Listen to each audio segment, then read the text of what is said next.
Here,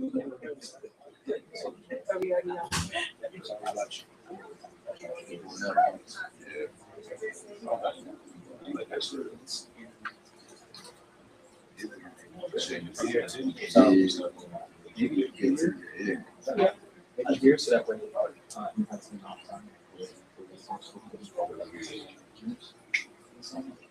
Hey, speaker, so she'll be giving you your cues, like wrap it up or whatever the case is.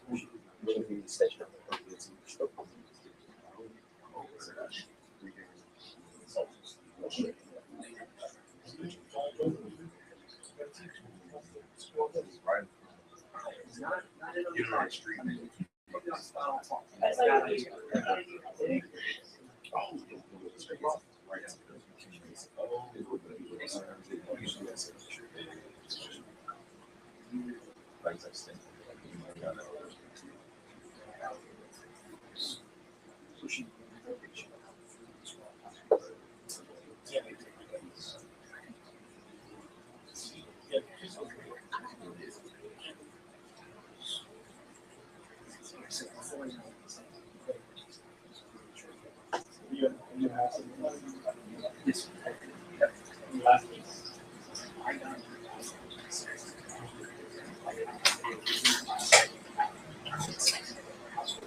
All right. Hello, everyone. Thanks for being here. So welcome to the 18CG SRT's fifth episode of Healing Voices. We're calling this one Storytellers. So what we're doing for this one, if you haven't heard or seen the flyer, we did interviews across the group, and we had 4 members come back and decide to be vulnerable and tell us their story. What better way to learn resilience, right? Real stories from real people in real time.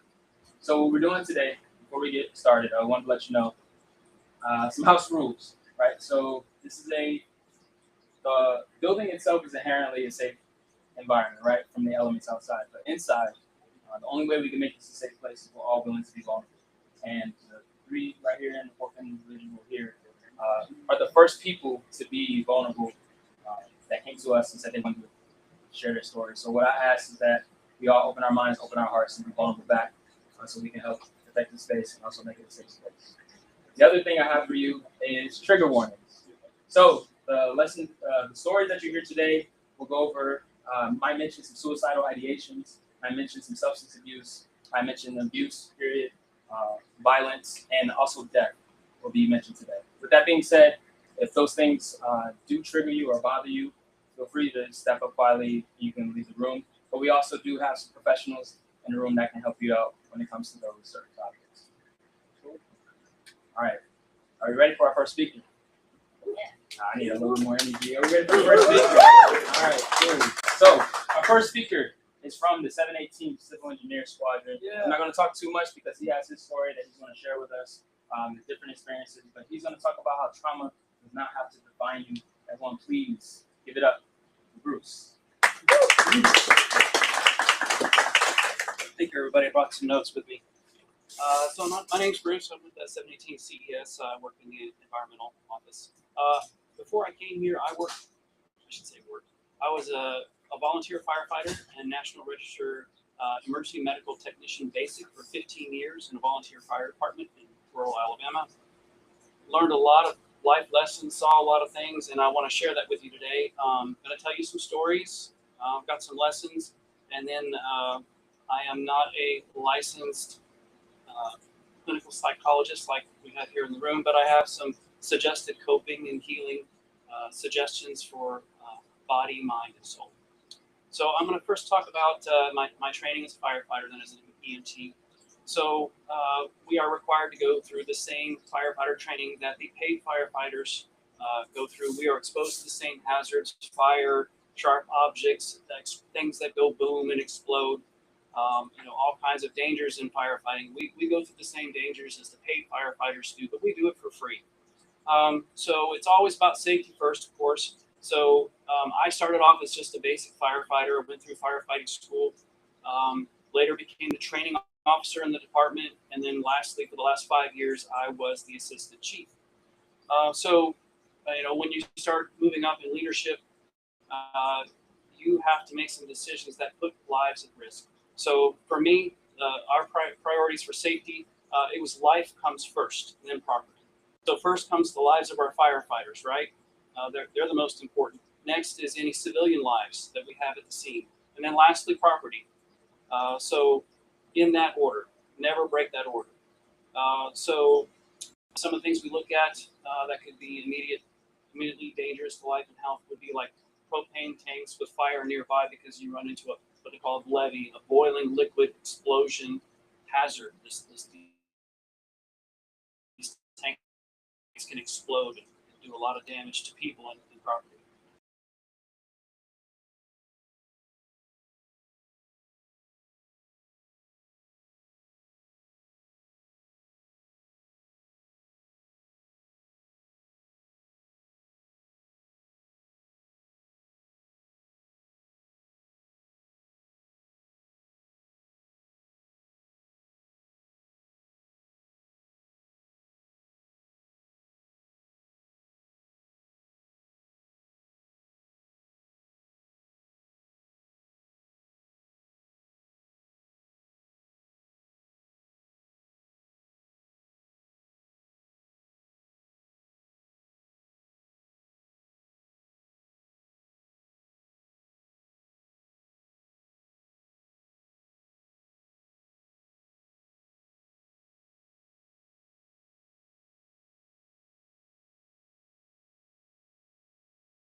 more and more restless and excited.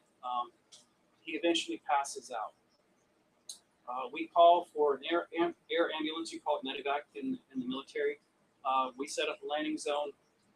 He's still passed out, but still breathing. We get him loaded up on the helicopter. The helicopter takes off. It gets about 50 feet above the ground and immediately lands. They had a tail rotor warning, safety issue. They could not fly him. He gets back in the ambulance. He codes and did CPR on him, shocked him for about 20 minutes. He passed away. So I use this story to illustrate we did everything we could for this man, all the resources we had, all the training we had, all the equipment we had. Things still happen, and when it's your time, it's your time. And I tell any other first responders or medics, don't let it bother you that people pass when you have done your best, when you have used what you have, the training you have, the resources you have available. It's not your fault. Sometimes people just pass. So that's kind of a lesson with that one. The next was a young woman in her early 20s, well, I'd say she's early 30s. She was having an epileptic seizure. So I get there, she's on the kitchen floor. Her 13-year-old daughter is there, distraught, crying her eyes out, screaming, "Mommy, mommy, mommy." When I get there, again, I'm by myself. She's having a seizure. So in EMT school, we're taught with seizures, don't stick anything in the mouth like you see in the movies. Don't do that. So what you do is you try to give them space. Basically every neuron in their body is firing. All these muscles are contracting. It's very painful from what I understand. When the seizure stops, they will be exhausted. They basically have run a marathon in the 5 to 15 minutes that they're having this seizure. So the daughter is still crying. I'm talking to her again. I haven't had any training on this, right? I'm talking to the daughter. Is my mom going to be okay? Is she going to die? She's going to be okay. She's going to be okay. Give her some time. She needs to rest. She's going to be okay. And she was okay. But we're not taught how to deal with that in EMT school. It's not addressed. But she was okay. Next, we get a call for a 80-year-old woman. They just had a medical issue. Don't know what's going on. Yes, ma'am. So I get there. She's sitting down. She starts explaining to me she just had surgery. She has all the classic symptoms of aortic dissection. That's where your aorta splits. I told her, just sit there, don't move. She said, her daughter is incredulous, says, aren't you going to do anything? I said, I am doing something. If I move her, she can die. So sometimes doing nothing is the best thing to do. Next, I'm going to have to skip that one.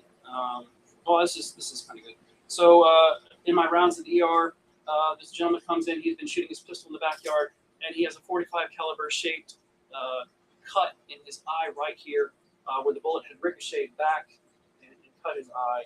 His wife was scared to death he was going to die. The guy was actually fine, but I told him, you're really, really lucky. If it had been, another centimeter over, it would have gone through your eye and your brain, you'd be dead. Maybe a little bit of fate involved. He was fine. He said he had one heck of a headache, but he was good. He had to get some stitches. So that's just kind of remind you, appreciate what you have. Miracles do happen. Another one, 16-year-old Oxycontin overdose. First one on the scene before the police were even there. The police told me not to go in. I said, I'm going anyway. This is important. So he had taken his mother's pain medicine. He says to me, am I going to die? And I said, no. Here's what's going to happen. You're going to be miserably sick. They're going to pump your stomach at the ER, and you're going to wish you were dead. But you're going to survive this. I hope you've learned from this. So kind of the lessons, stressful situations. When you get there as an EMT, you've got to compartmentalize, concentrate, be professional, and fall back on your training.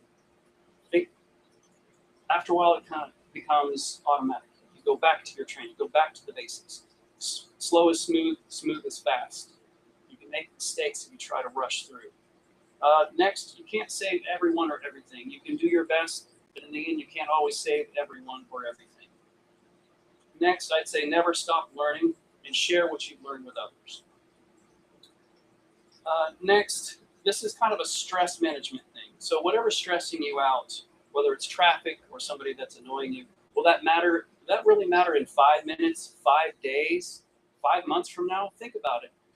If your answer is yes to at least the first two, stop worrying about it. If it won't matter in 5 minutes, why are you stressing out about it? You know, the traffic's going to move. That annoying car is going to get out of your way. Just keep trucking. Next, I would say your roles, your experiences, and your mistakes have helped to shape you, but they don't define you. So that can go a lot of different ways. But the main thing is, you know, for now, I'm an environmental scientist, or I'm an airman. But when you leave that job was not just you. You're way more than your job. You're way more than your experiences. So when you walk away or forced to retire or whatever, don't let that be your full identity. My dad's retired Air Force. A lot of his buddies got out of the Air Force and they lost their identity. I was a pilot, or I was this, I was that, and they felt like nothing when they left. Don't let that be you. You're much, much more than your job, your role, and your experiences. 2 minutes. Okay. Have compassion. So you see something, somebody's having a bad day or whatever. You don't know everything that person's going through. They may have stressors you're not aware of. Maybe their kid's sick, or they're having problems with their spouse. So please have compassion on people when you see them misbehaving. And the last lesson I'd say is don't compare yourselves to others. So we're all different, and diversity is kind of built into the system, right? We're all different. We're all good at different things, bad at different things. That doesn't make me better than you or you better than me. We're all just different, and just embrace that and accept that. It's actually a strength. So really quick coping, mind, body, and soul, really quick, some suggestions. So find your life purpose. It's called ikigai in Japanese, which means alive and benefit or work. Find your purpose in life, something that you want to get out of life, and pursue that with all your might. Speak with others with similar experiences. Listen to music you like. Spend time outdoors. Get into some physical activity, gym, run, walk, yoga, swimming, whatever. Religious activities that make you happy, or spiritual activities. Try meditation, hobbies, and professional help. So I'm sorry, I want to talk longer, but I'm going to have to wrap it up. I hope someone got something out of this, and I hope you walk away with a positive experience. Thank you all for your time.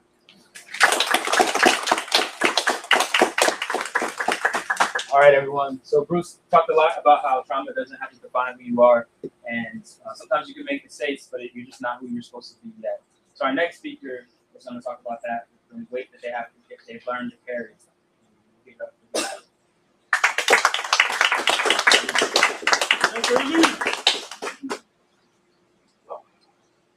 How's everybody doing?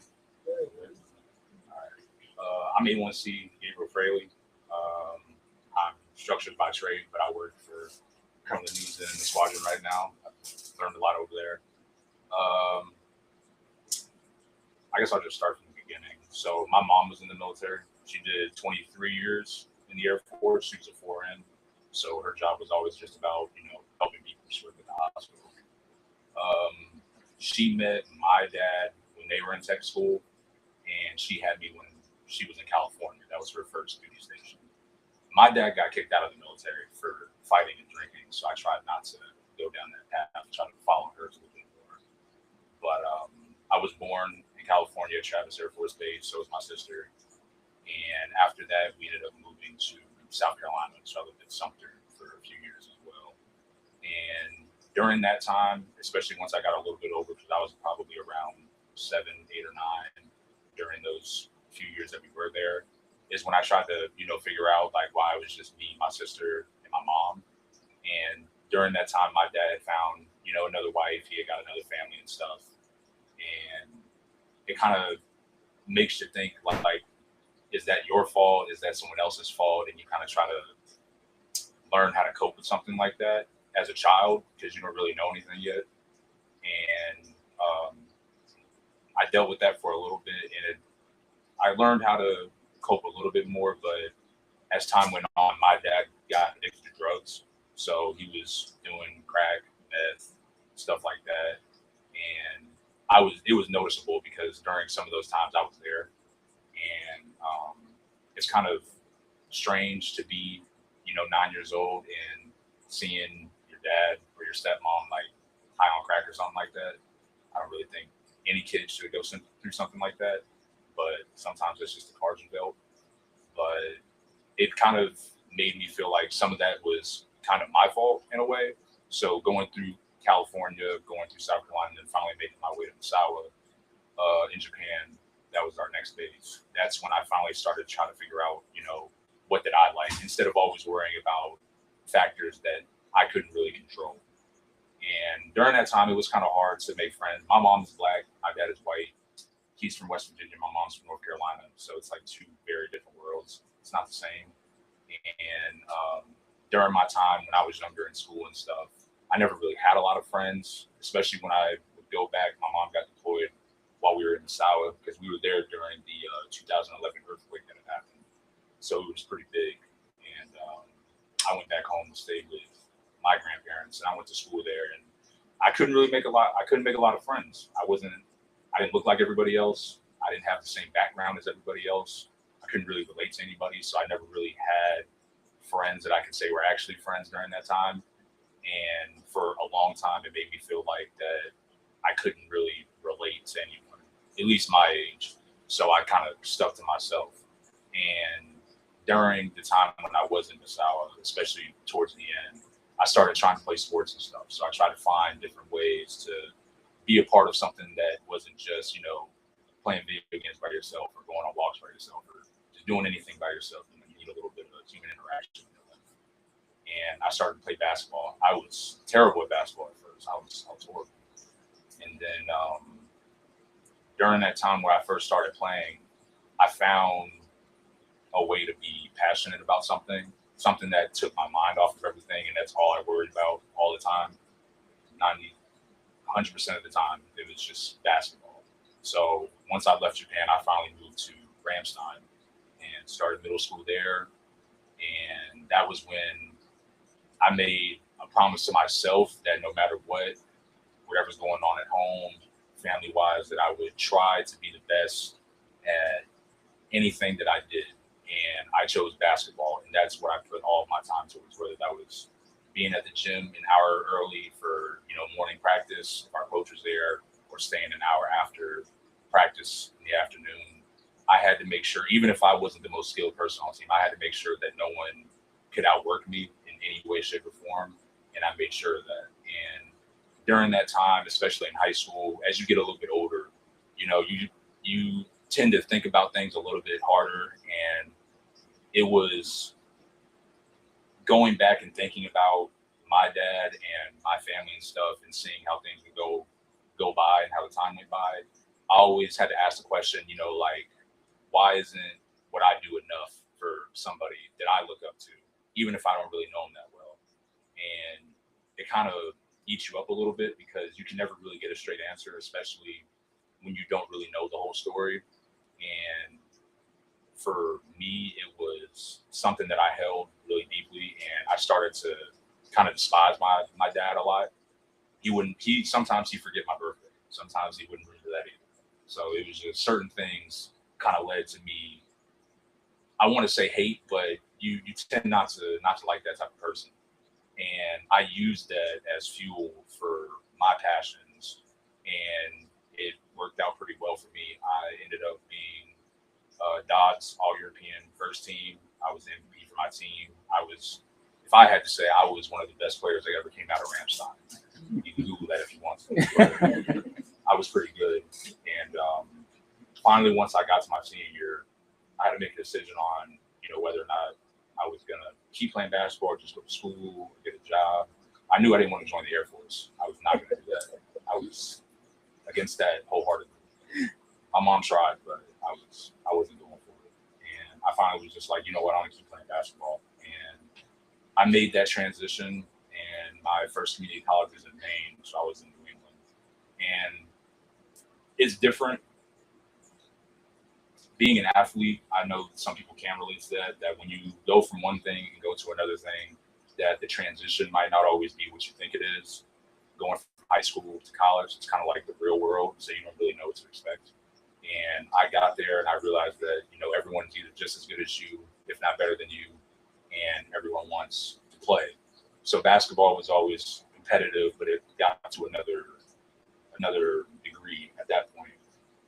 But going to college, I definitely started being around people who didn't align with my moral compass and my values and stuff like that.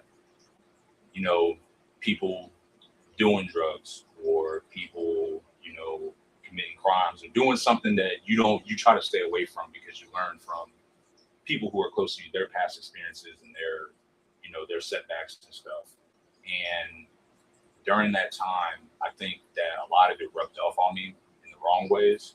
And I started to fall down that hole a little bit, where I was definitely doing things I should not have been doing. And I finally got to a point where basketball wasn't the most important thing when it should have been, especially coming back to the States. And that was the whole reason you were there in the first place. So I got in trouble my first year of college for doing things I wasn't supposed to do. And I left, and that was during COVID, so that was 2019. Going into 2020, I found another school to go to play basketball. Went there, met some of my best friends there, but it was still, at that time, I was still trying to juggle like what I actually wanted out of life and what was actually important, because it seemed like basketball was still there, but other things and other factors always seemed to have gotten in the way. And during that time, my grandpa had died. My dad had lost his job, so he was living in a mobile home in West Virginia with my sister, so he didn't have any money. Sometimes he'd ask me for money. So it was hard, because you have other things that seem like they hold more weight than the stuff that you have going on right in front of you. So nothing in the present ever felt like it was meaningful. And during that time is when it got really bad for me. I started getting into more trouble. I got into fights, going out and partying, not going to practice, not going to class. I was failing class. When I first got there, I had really good grades. I had a 3.5, and then it went all the way down to like a 2.2. So nothing was resonating with me, that the stuff that should have been high priority, it just wasn't there. And I think with the stress factors that I had back at home, it only ignited it a little bit more. And I finally was just kind of like, nothing else really matters. My family doesn't matter. School doesn't matter. Basketball doesn't matter. It's always just about me and what I want. And what I wanted wasn't good for me, but I wouldn't listen to the people around me. And finally, I finally had my son. And then that's when things changed for me, because now I'm in a situation where I can't be the person that I despised for all those years to someone who matters the most to me.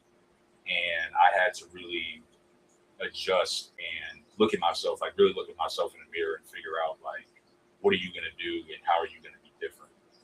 And it definitely was a life changer. Even after I left school, I went back to Georgia, because that's where my family was staying at that point.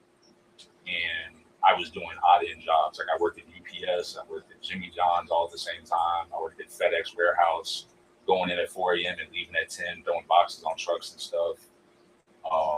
Door dashing. I lived on the east side of Atlanta, so I was near like Lithonia and Decatur. So I was just trying to find any means to do anything and make sure that my son had diapers, he had food, and I was, doing everything that I was supposed to be doing to make sure that he was okay. And that's when my mom came back and got my ear, and she was like, "You sure you don't want to join the Air Force?" Like maybe. And I was just like, it seems like that's my only choice at this point, because it's good that I can make money, but at the same time, I can't even feed myself half the time if I'm just making money to go towards one particular thing. I got to make sure I'm stable for my family. And I finally pulled the trigger, and I went and talked to a recruiter. He was like, "Do you want to do security forces?" I was like, "Absolutely not." He was like, do you want to do maintainer? I was like, "No." And he was like, "All right, look, I'll put you on a list where you just wait. I'll give you a phone call, and whatever's open is open if you want it." And I missed the first phone call. I was going to be a firefighter. I missed that, so kind of sucks. But he called me back again, and he was like, "I have this job called Structures, and I think he kind of blew smoke a little bit. He was like, yeah, you'll be building buildings and stuff. You know, you'll build bases from the ground up. 99% of the job is not that. You do some of that, but it's not all of it. So I was like, yeah, that sounds cool. You know, I don't want to work on planes and I don't want to work at the gate. So I think that's my best bet right now. And I finally did that, and I went to BMT on 9/11. You can believe that. So it was my first day. I was the only person on the bus going to Black. I was the one person on the bus, and the MTI you got on didn't even have the energy to yell at me. I thought BMT was a joke at that point because no one watched all these videos, and it wasn't that.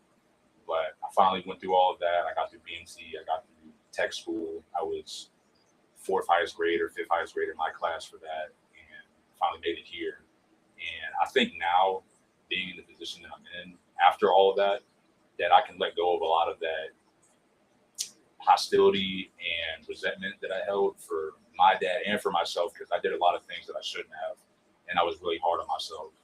And I think if I could tell anybody anything, or if they could take anything from this, is that you are your number one enemy, and the decisions you make are based on what you want to do and not something that someone else makes you do. You know, making a situation worse and saying that it was based on this or that, I think that it's kind of a deflection tool, and that's not healthy, because then you go through life thinking that everything is everybody else's fault except yours.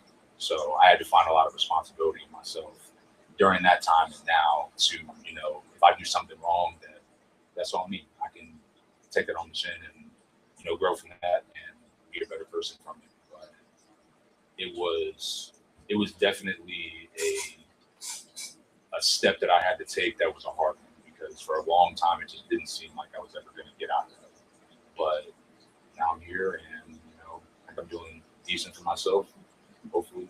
And I just want to make sure that I'm the person I want to be for my son, because at the end of the day, that's the most important thing.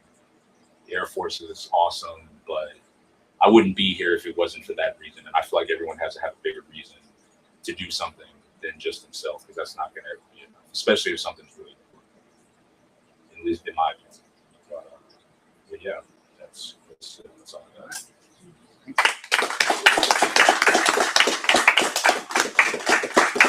All right. So Gabriel talked about being enough and trying to figure out what it takes, what's your why, besides the UC in jail, put on a uniform every day and come to work, right? But our next story today will be coming from our man Jay, talking about being enough.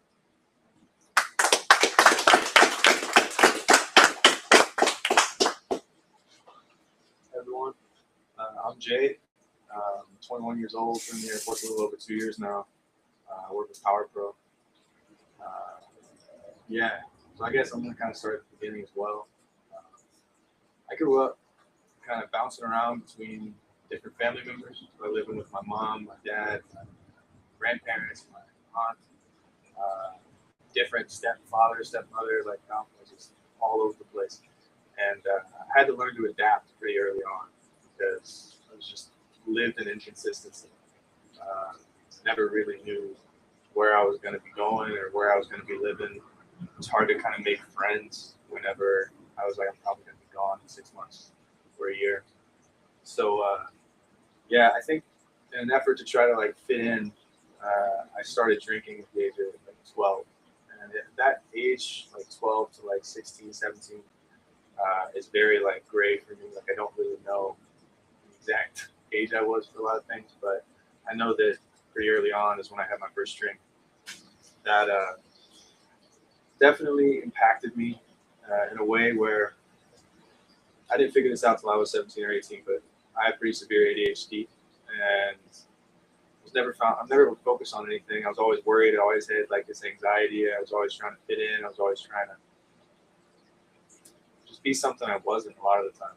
And at 12, I had my first drink, and I just remember not having any of those thoughts anymore, not being worried, not being anxious. And I was just like, it wasn't even a positive feeling. It was just a numbness feeling. And I latched onto that pretty early on. But at 16 years old, I found out that I could start taking college classes. I tested for it, So I tested just high enough that I could take like all college courses. So started taking college at 16. In order for me to do that, I had to move in with another relative who was in a specific county because there was like weird rules and stuff. And so I moved in with my aunt, slept on her floor, started going to college full time. But the issue was, hey, you need a truck, you need gas, you need insurance, you need all these things. So I had to get a job too. I wasn't afraid of work. I definitely grew up working with relatives, specifically my dad. He's a contractor, kind of. But I grew up doing odd jobs, like learned how to do roofing at like 12, learned how to do like siding at like, a certain age. I was doing a lot of flooring. My knees are shot because I did so much flooring when I was growing up without knee pads. And yeah, I remember I needed to get like a regular job. And I was like, okay, I got to figure this out. Got a job at Panera Bread and working fast food and doing full-time college. And I was like, this isn't enough. I feel like I got to do more. So I got a second job. So I was doing 2 part-time jobs, 2 different restaurants, and I was taking 6 college courses. I needed to maintain the 6 college courses to also fulfill my high school stuff.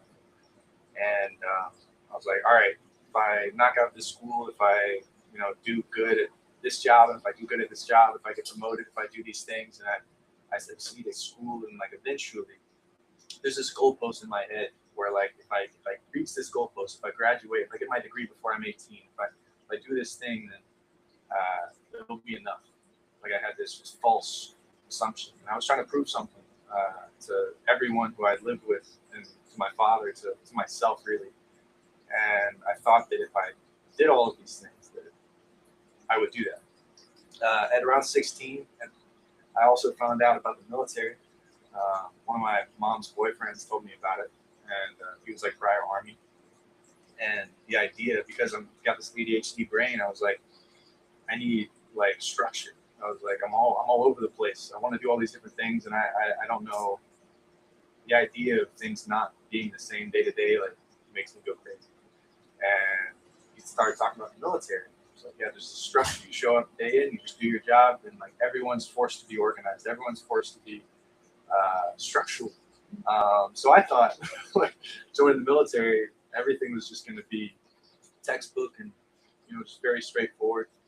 And so I kind of thought, that sounds good. Maybe once I turn 18, I'll do that.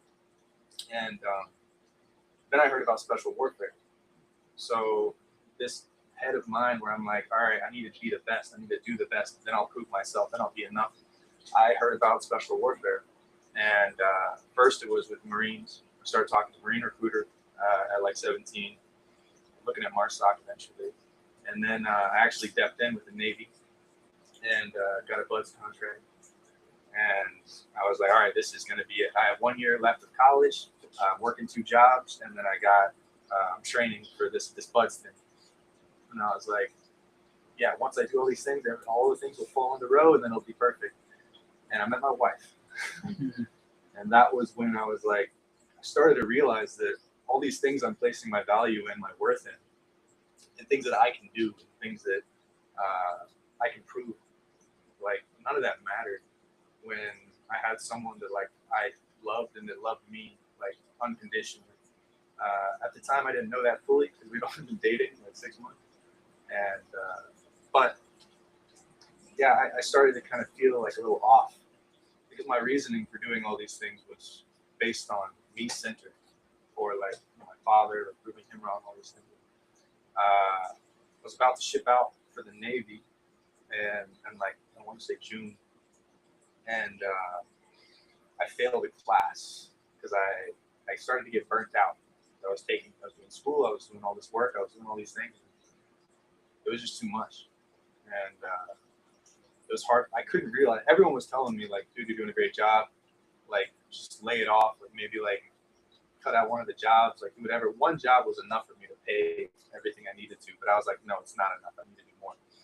And yeah, this time I was still drinking pretty regularly, and it was more like a coping mechanism at this point. At first, it was social. It was to make friends. It was to be with people.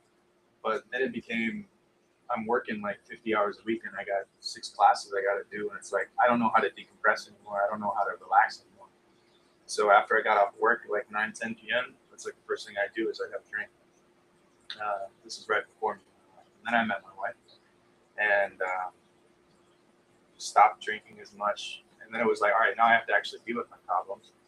And yeah, it was just, it's very, very quickly became too much.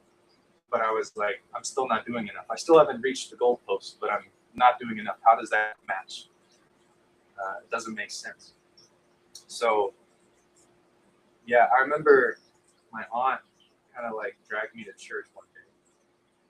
And I was staying with her at the time still on the floor.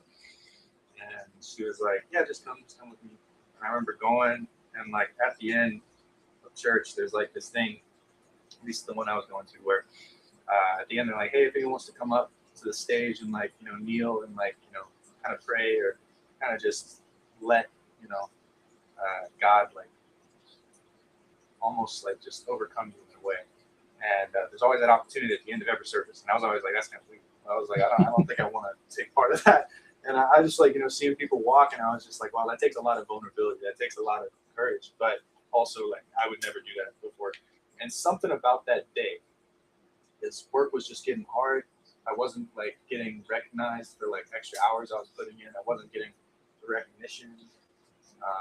Not getting recognition doesn't sting as much as like seeing someone else get recognition who like wasn't working as hard. And it was like, that's going on. I'm starting to get C's in classes and stuff, which I was like, yeah, college made me realize C's get degrees, because I was just like, yeah, this is, I was like, at least I'm passing. But I remember I was so close to failing. I got a 70.1 on a chemistry, like my final, and I like barely passed.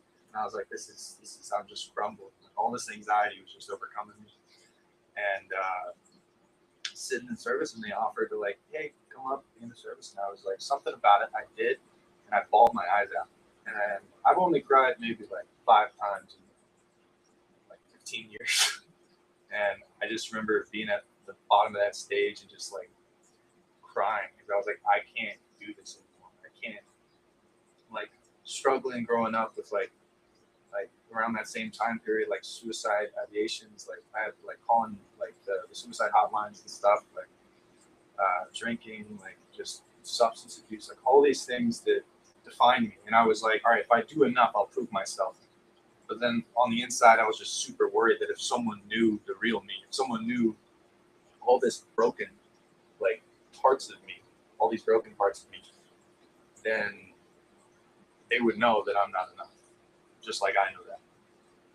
So got on my knees at like bottom of this church, like they're playing music, and I just remember like uncontrollably like sobbing. And at 17 years old, I realized that like, you're right, I can't handle all this stuff. Like I can't put it all on me. I can't reach that goalpost because I'm setting my standards. I'm making my goals like me-centered. I'm making them about something that I can do. And I realized that, you know, I needed to believe in something bigger than myself. I needed to understand that if my standards are defined by what I can do and by what I can achieve, that I'm never going to meet them. Those goalposts are just still going to keep moving. And that's when I accepted Christ at 17 years old. And the hills have been up and down ever since then. I've been like continually struggling with the same things I struggled with before. But I know now, and I know from that point on, as much as I need to remind myself, or my wife needs to remind me, or my friends need to remind me, I'm unconditionally loved, regardless of what I can do. And I would say for everyone listening, like, for me, having something bigger than yourself, spiritual health is a pillar for a reason. Because when I found purpose in things and in like things that I could just achieve, they're sometimes like worthless. And I was like, all right, if I'm just good enough, if I'm good enough, if I work hard enough, if I do all these things, then I will be enough. the end of the day, I wasn't. I just kept working too hard. And, yeah, joining the military for the Air Force was me looking at. Sorry, public speaking is not my strong suit. No eye contact. Okay, so still on the special warfare stuff, I dropped out of the depth with the Navy because I met my wife, and I was like, I think I want to marry this person. So I kind of bailed on the Navy recruiter so I could start spending time with my wife. And then I was working at that point like 2 jobs, and it was, I want to say 90 or 100 hours a week because I didn't have school anymore. And I kind of grew to sort of hate my life, even though I had this person that I loved in my life. And I was like, maybe the military is still an answer. And I thought, well, I want my wife to be taken care of. I want my family to be taken care of once I have a family. And the Air Force seemed like the best option for that. So decided, well, which also, by the way, like from 14 years old, everyone was like, join the Air Force. Like I even remember speaking with like Marines at my college and being like, yeah, I think this is what I want to do. And they were like, don't do it. The only Marines I ever met that told me to join the Marines was a recruiter. And I still thought that was the best answer. I was like, no, that's right. And yeah, I finally listened to everyone else in my life, and I was like, maybe the Air Force is the answer. And I was like, but I can still have that, and then I'll also have the special warfare thing, because I was still trying to prove, even though at this point I accepted Christ, even at this point I had been like, no, he knows that I'm enough. That's all that matters. There was still that part of my soul that was like, no, I need to prove this to myself. You know, I was kind of overweight, and I was like, all right, I'm gonna lose all this weight. I'm gonna get better at running. I'm gonna get better at physical stuff, and I'm gonna prove this stuff. And so I went to my first development for the Air Force, trying to get combat controller. And my run time for my 1.5 miles, I want to say, was like 15 minutes and 30 seconds, which the guy leading the group, he was like, yeah, normally when someone's run is slow, we don't invite you back. But you know, maybe we'll let you come back. And I remember in 5 months, I got my run down to 10 minutes and 12 seconds. And that was enough for me to ship out. So I secured my job for special warfare and went to basic training. And that was my first time away from my wife. And I was just like, wow, this is weird. Like, we've been together for 1.5 years, 2 years at this point. And being away from her was something I did not like immediately. Not to mention basic training is already like scary. But first time away from her, go through basic training. I'm with a flight of like 120. So there's 40 people per flight, 3 flights of special warfare guys. And they're all like gung-ho, like 6'3", 200 pounds, like these ripped people, like 27-year-olds, 30-year-olds, like all these. I'm 19, and I was like, wow, this is a lot. But I remember we were training every day, and I felt, pretty good. And then I just remember one night, I woke. I had a dream, and this dream was of me like coming home to like a house with my wife and like with some kids, and like just like walking into the kitchen and like like giving her a kiss and like just hugging my kids and like getting home at like 4 p.m. And I was like, that's not going to happen if I go for this job that I've been training for like at this point, 1.5 years. And I realized that what I wanted at this point wasn't to prove someone wrong. It wasn't to prove something to myself. It was to be a good father and a good husband. And when I realized that, I kind of checked out. Like at that point, I really did know that special warfare wasn't for me, which is awkward whenever you're in a flight full of people all trying to go and do this thing. So I had a medical thing going on with my legs, and they were like, all right, we're going to hold you back, and you're going to have to go to the next switch cycle, which is going to be like 4 months from now. You're going to stay in holdover. And I was like, actually, I would like to reclass. And they were like, okay. So we proceeded through that process. Number 7 on my list, because they give you like this book that's like 10 years old, completely outdated. And this book, Power Pro is number 7 on my list. I was like 30 minutes, I made this list. I put Power Pro over electrical because it was a slightly higher ASVAB score. And I had no idea what it was. I just knew like Shepherd, Texas, or Shepherd in Texas was going to be tech school. And I was like, all right, I put structures as my number one because my father was almost a contractor, and I already knew how to do all these things, and I was like, all right, this is what I want to do when I get out. At that point, I had like decided that I wanted to. Anyways, yeah, structures number one. I was like, they're gonna give me that, and they did not. They gave me number 7, Power Pro, and I was like, what is going on? Nothing's going the way I want it to go. Like it was special warfare, and now I just quit that. Huge hit to the ego, and then. Number 1, I was like, all right, structures, this is the plan. This is going to go the way I want it to. And then that didn't happen. I was like, what's going on? And lo and behold, I love my job. And also, like, I got to be stationed in Japan, which I did not want to happen. And I've slowly just come to find out that my plan is not as good as God's. And yeah, I will leave with saying that if that's not how you're pursuing right now, like looking for that kind of answer, find something bigger than yourself to contribute to, because purpose and like all these things, if you're looking for it in things that you can like just work through or like earn, then it's not going to satisfy you. The goalposts are going to keep moving. In my very like broken way of saying that, but yeah, I think that sums it up. All right, thank you. All right, ladies and gentlemen, so we're down to our last speaker. So you've heard from a first responder, you've heard from a father, you've heard from a husband. This last story is going to be for somebody whose story circles around all 3 of those. So please, everyone help me give a warm welcome to Jackson.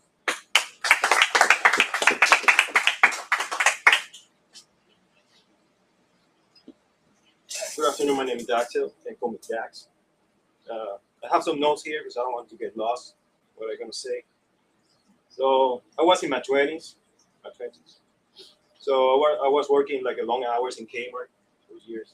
So a lot of hours working. So I feel stuck just working in Kmart every day, don't do nothing by myself.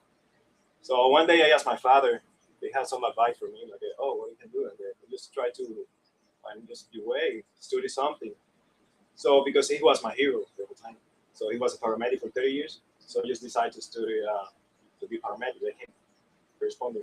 So I started to be in an ambulance, like one private company, one of my first years. And then he one day he told me, oh, you want to keep doing that in the ambulance, or you want just to switch in the dispatch? You're gonna be chill, computer. So he just found me a job in the dispatch center in Puerto Rico government. So I be there for 10 years, working there. So I received a lot of calls, like a suicide, crazy calls, like a funny calls, everything you can imagine. I received one call about that. So I don't want to make the story longer. So the thing is that in 2017, I got my firstborn in March. That he turned 9 next month. So it wasn't one of my beautiful moments in my life when I just saw him in my hands. But I just now I have a purpose. So the thing is that same year, we got, I don't know if you guys hear about Hurricane Maria in Puerto Rico. So it was crazy that year. So he only have like a few months, and then that happened in September 16. So the day after September 16, they just picked me up from my house, just bring me to the dispatch because they need me working there. So I just left my home for a long time, just working. So I just was focused working the whole time, just to help people. So it was hard. That year was hard. So. And then in November, I talked with my father like a month ago. I told my father, and then he looked into my face. He was so struggling. Everybody was struggling. So he looked into my face. He said, "Oh, Doc, so I want to kill myself." So I just ignored him and said, "Bro, just stop. Shit, so annoying." So I just keep doing my thing and said whatever. And then I was working one day in the dispatch center, and then I received a call. So I just saw that. First, they called on the radio. They say, "Oh, Doc, so call me in the radio." The people who work in the ambulance. What happened? And then I just saw that person next to me. He said, "Oh, just slow down, bro. Take it easy." So was my father who committed suicide. So I just take the keys, run away. I was the first person to show up in the house because the ambulance takes a long to show up. So I was the first person. So you need to be in charge and everything happened there. The police show up, everybody show up, and then I need to be in charge because everybody was so crazy, screaming, running side by side. The neighbor wanted to go inside the house to see everything. The thing is, I need to be strong. So I was so strong, so I never cried for months. Until one day, I just hang out with my wife, and then we just drink some drinks.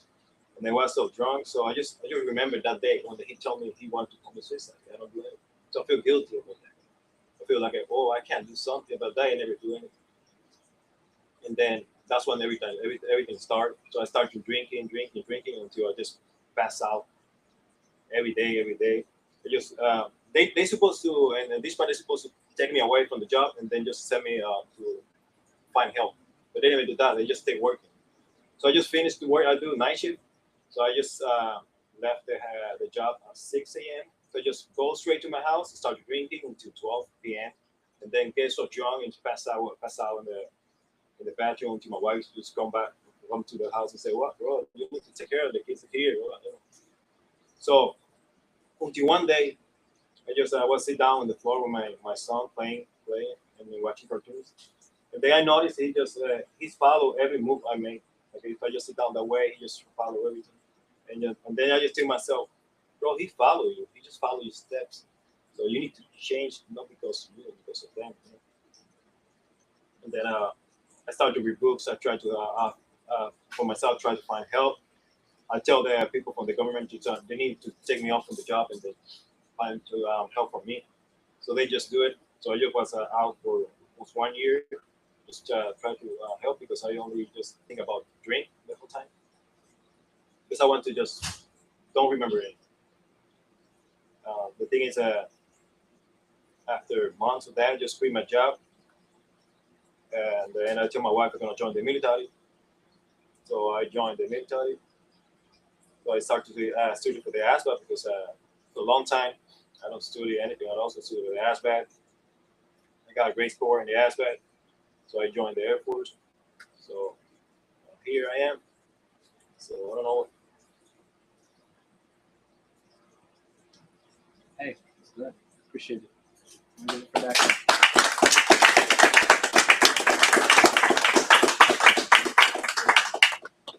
Can I have all the speakers up there?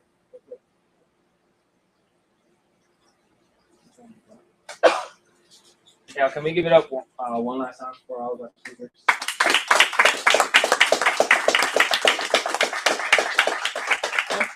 One thing I will add is that for Daxel, he didn't mention is that he barely spoke any English before he took the ASVAB, and he still got an 84 on it.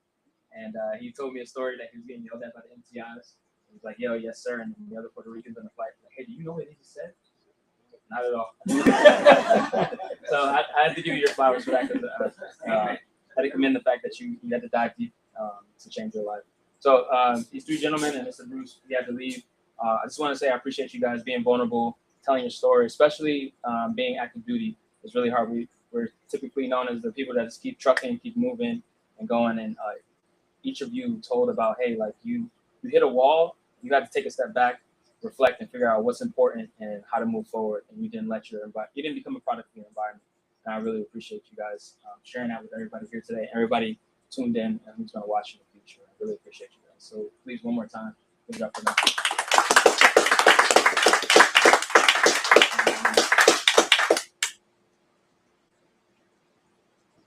Wow. Hello everybody, how y'all doing? I'm Keith Child. I'm the senior enlisted leader for the 18 Civil Unit Squadron. And 4 separate briefers, but there was a lot of commonalities into how you all overcame either adversity or something that was going on intrinsically within yourself. And at the end of the day, even though you took a different journey, y'all kind of came up to similarly the same conclusion about the person that you're looking into the mirror and that's looking back at you, being willing to accept that person and who they are, And just the biggest thing is accountability, right? And so on behalf of Colonel Luza and myself and Mr. Conley from the 18th Civil Engineer Squadron, just want to present you with these coins. And with that being said, right, like having guest speakers and all this, it's not about having you all come up and get a coin, but it takes a lot of courage for number one to actually come up and tell your story, to look people in the eyes and be a representation, and to be a voice. Because the two individuals, well, the three individuals, because one of them is deployed right now, but when they actually stood this up, this small resiliency team, one of the things that they kind of talked to me about, I know personally, was allowing an open space to where you all can come up to talk but not be judged. And that is exactly what you all gave today. So on behalf of the leadership team, I just want to thank you all for what you all do. And listen, from a leadership standpoint, keep leading, because this is what it's all about, right? Never be afraid to tell your story, because everything that you all have done, I guarantee you it's going to save someone else's life, or it's going to give them the courage to be able to come forward and let everyone else see that you're not alone, and that help is just a conversation away. So thank you for what you all done.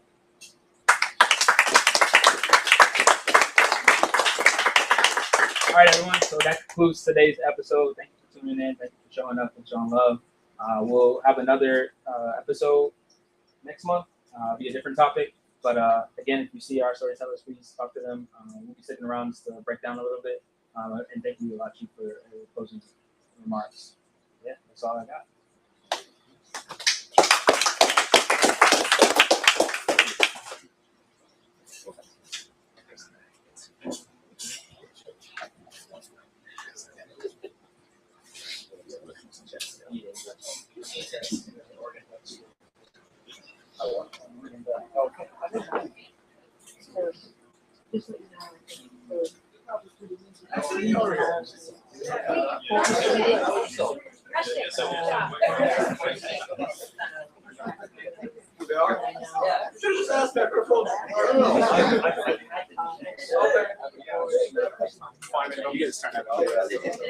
Yes, be like a button. So that button. So did y'all get a shout out on the radio? Oh yeah. Oh yeah. You know, shout out on the radio.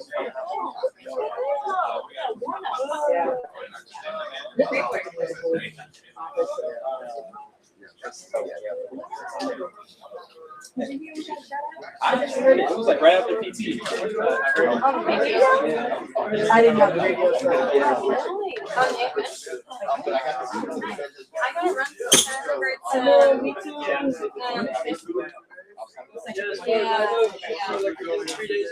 He'll be in here. He'll be